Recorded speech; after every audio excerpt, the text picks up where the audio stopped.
எனக்கு ஒரு ஷார்ட்ல வந்துட்டு சிவாவும் அஞ்சலியும் உட்காந்துட்டு இருக்காங்க.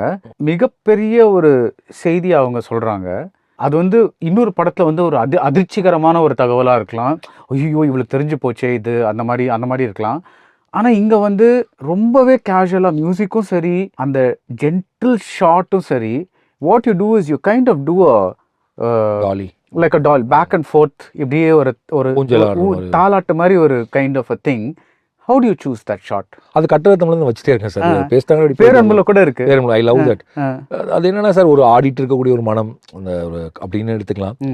இல்லை நம்மள்ட்ட ஒன்றும் பண்ணல, மூவ்மெண்ட்டும் பண்ண முடியல, lengthy dialogue, to how to make it much more interesting and engaging, அப்படியே எடுத்துக்கலாம். அண்ட் வேறு வழியே இல்லை நம்மள்ட்ட, ஒரே கையில் கிம்பல் தான் இருக்குது. அன்றைக்கி நான் ட்ராக் அண்ட் ட்ராலியில் கொண்டு போகல, லைட் போயிட்டுருக்கு. I don't want to make lot of shorts. இதோட இந்த ஷெடியூல் பேக்கப் ஆகுது. லாஸ்ட் ஒரே டைலாக், ஒரே டேக், உட்காருங்க, பேசுங்க, எடுங்க. ஸோ கிம்பிள் ஆப்ரேட்டர் கொடுத்து கொஞ்சம் லெஃப்ட் போ ரைட் போ, கொரில்லா ஃபிலிம் மேக்கிங்க்கும் வரும். So that's what I'm saying sir. இந்த மீனிங்ஸ் ஆர் நம்ம நிறைய அதுக்கு நினைப்போம், பட் ஆக்சுவலாக ப்ராக்டிக்கலுக்காகவும் சில விஷயங்கள் நடந்துடும். அன்னைக்கு நீங்கள் எடுத்த ஷார்ட்ஸ் பின்னாடி நான் அவ்வளோலாம் யோசிக்கல சார். ஏன்னா ஒரு எளிமையான காட்சி, ஸ்டாட்டிக்காக கூட வச்சிடலாம். கிம்பல் இருந்துச்சு, சும்மா தான் நின்றுருக்கேன், அப்போ வாப்பா இங்கேருந்து பிடிச்சி பண்ண அப்படின்னு தான் பண்ணோம். பட் அதுக்குள்ளே ஒன்று இருக்குது, என்னென்னா லைக் இந்த காற்றுல ஆடுற ஒரு இலை தானே சார் அது, இந்த டாலிங்கிறதே.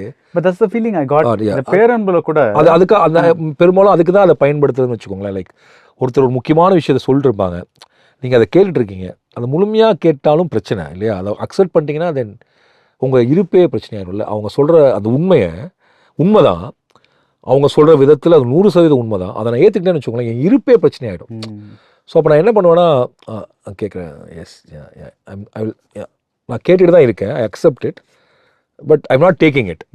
So I respect you, but see please understand that அப்படி தான் அது அப்படிங்கிற மாதிரி இருக்கும். இன்னொன்று என்னால் தாங்க முடியல, please can you stop it, I don't want to listen to it. அதுக்கும் அதை பயன்படுத்தலாம். MCR Pure Cotton Club, formals and casual shirts.